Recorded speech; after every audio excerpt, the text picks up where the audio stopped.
national and international authors, people from art and literature have come here, addressed the gathering, and like Shabana Azmi, Javed Akhtar, Tariq Fateh, and yesterday we had Devdutt Patnaik and other national and international authors.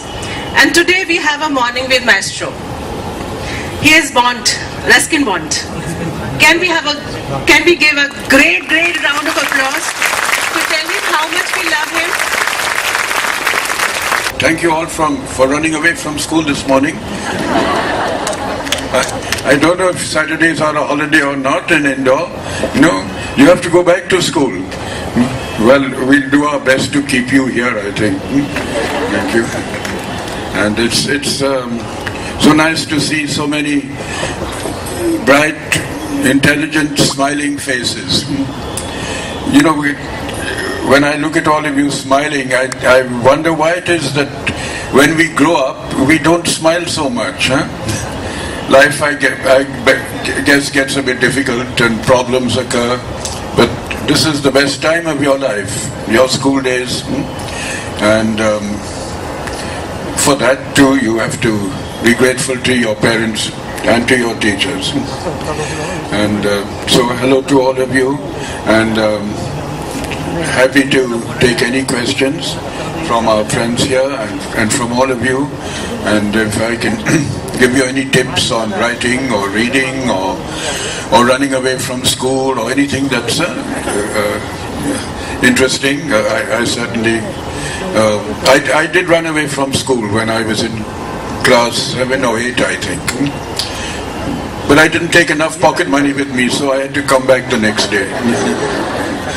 My first question to you was that what was it that made you inspired to write about children, or was it about your own childhood, or was it that you saw or neighborhood or so what was it?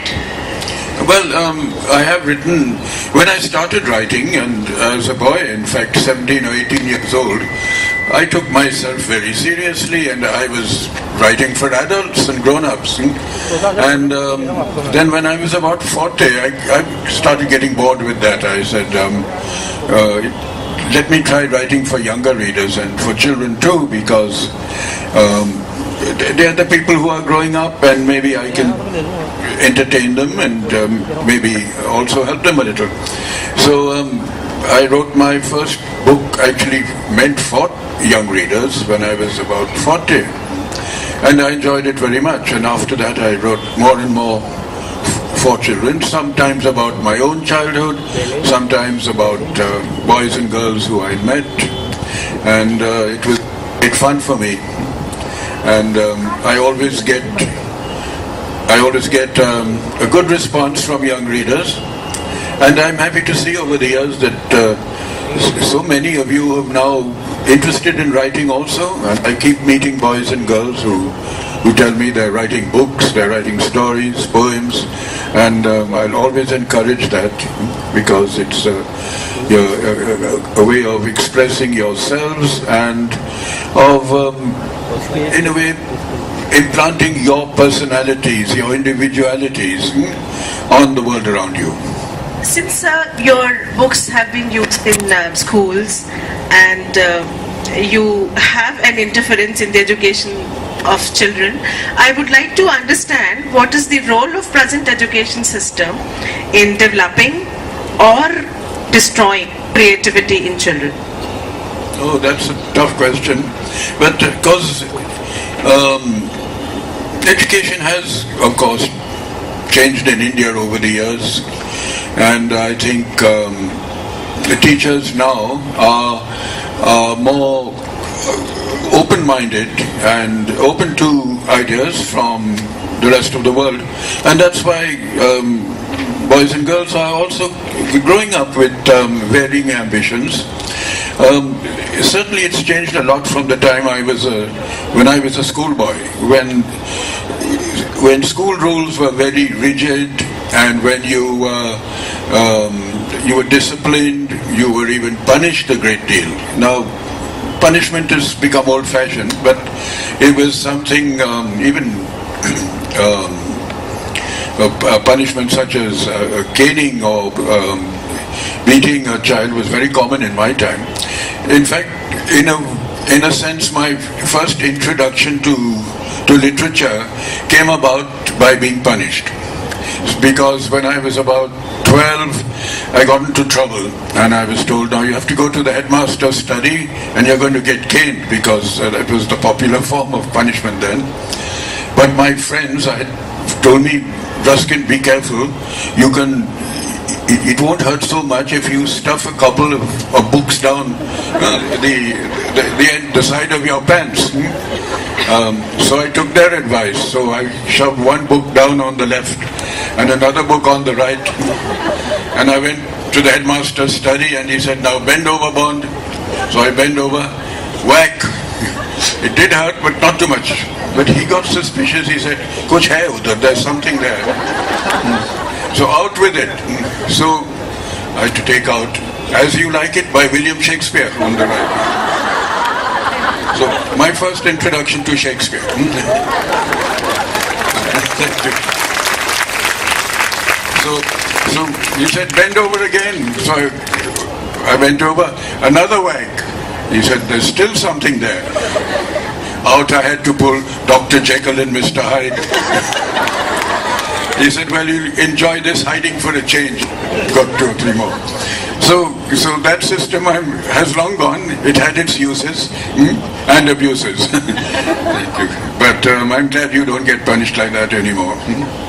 Still, I went to a good school and we had a good library and I discovered books there. And the joys and pleasures of reading were what really made, in a way, school life very good for me.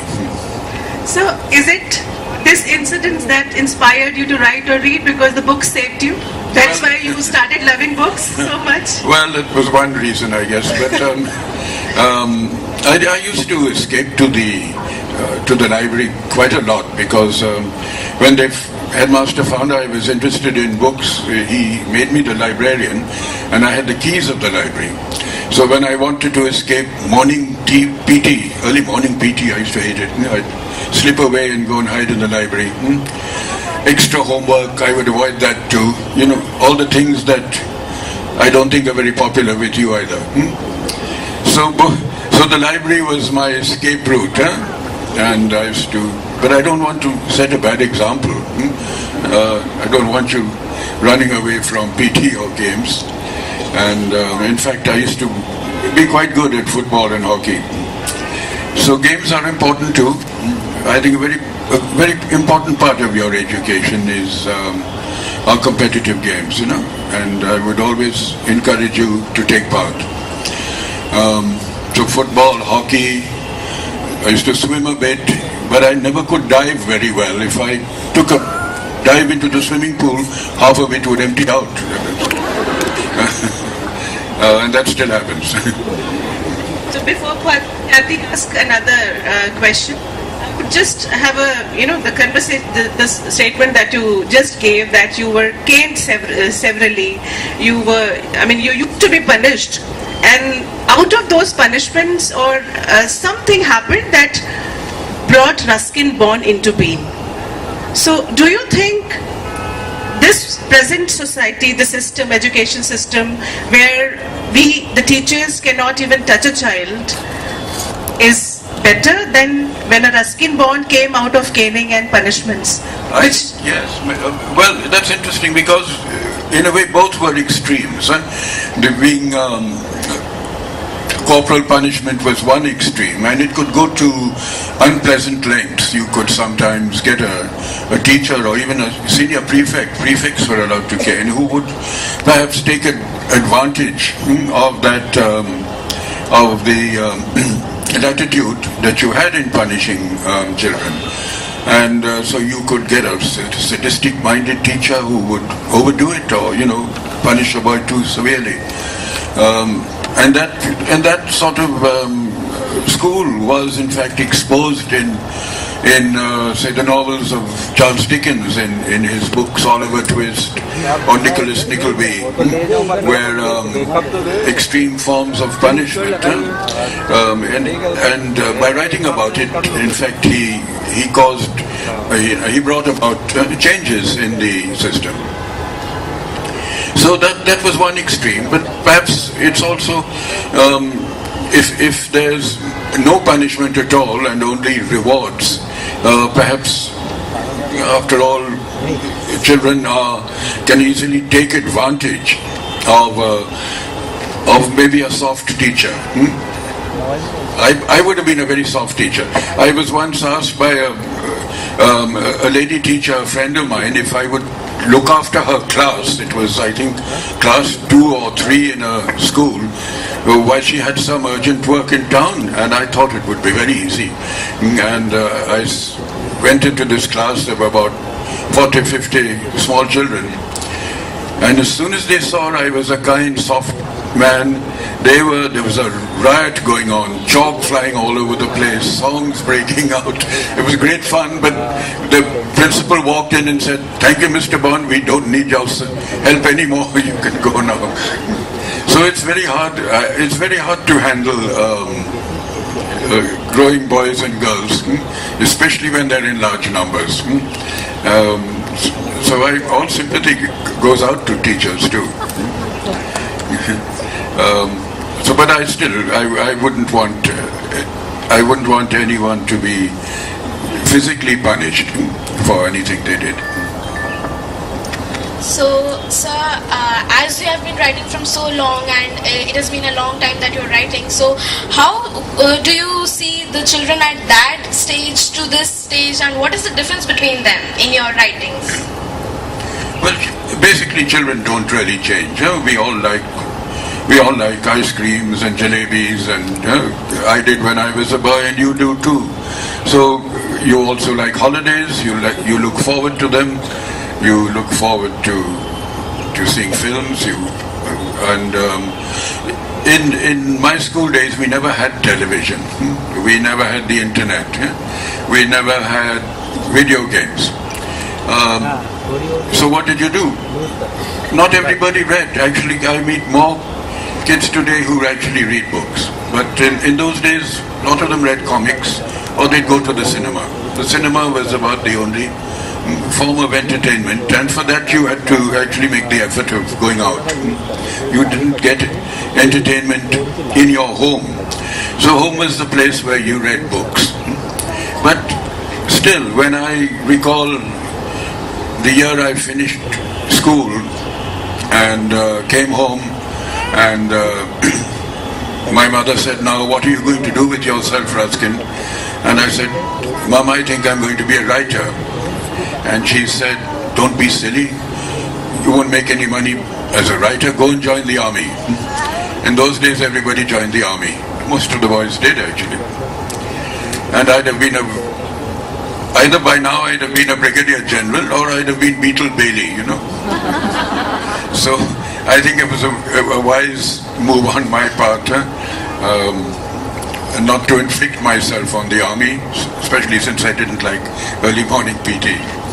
But anyway, I did become a writer, and it took me a long, long time before I actually could make as much money as a doctor or a journalist or even a small businessman. But it was a long journey, but a fruitful one. So you have to decide before you finish school what you want to do in life. And it's good if you start young, thinking about it now, so that later on you won't have a problem of making a choice. So find out what you're good at and move in that direction. So a very important emotion, happiness, or any other emotions which are essential for life and which come to us naturally, we are trying hard to gain those intelligences. I mean those emotions like happiness. So how would you suggest children and adults who are running after the happiness which comes naturally to us, how to remain happy, how to how to gain effortless happiness. Would you like to comment upon that? Well, in the first place, don't run after it. If you run after something, it runs away from you. So happiness will also flee if you desire it too much. Let it come to you as it will in due course. So just live your life as simply as possible. Take an interest in the world around you, in nature, in trees, flowers, animals, things that grow. Have a garden, have a hobby, yes. Help others too, because it's only by you get a good feeling if you help other people. So happiness is, let it come to you. Don't run after it. And if I look back, people ask me if I've had a happy life, and I would say I don't use the word happiness. The word contentment, I think, is better. That I've done what I wanted to do in the way I wanted to do it, and been very fortunate too in that I've been able to make a living from something that I enjoy very much, which is writing stories, essays, poems, books. But this is something that gave me pleasure, and over the years it has also helped me to make a living, with the result that I have not had to go and do an office job from 9 to 5 or take up some sort of occupation which would have made me unhappy. So find out what you're good at, concentrate on that, and work towards it, because without a certain amount of hard work you can't achieve what you want to do in life.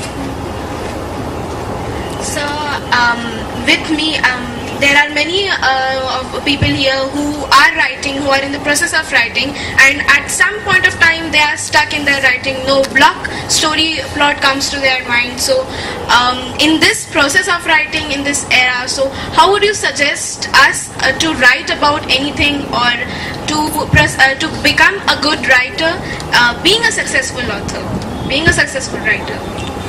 Well, it can take a long time. Success doesn't come overnight. Very rarely does it happen.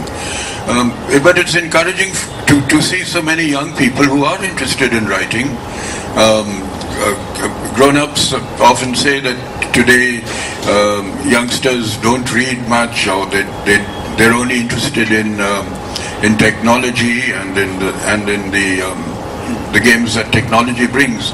But I keep meeting young people who are interested in writing, because in a way they're putting down their thoughts, their feelings, observations.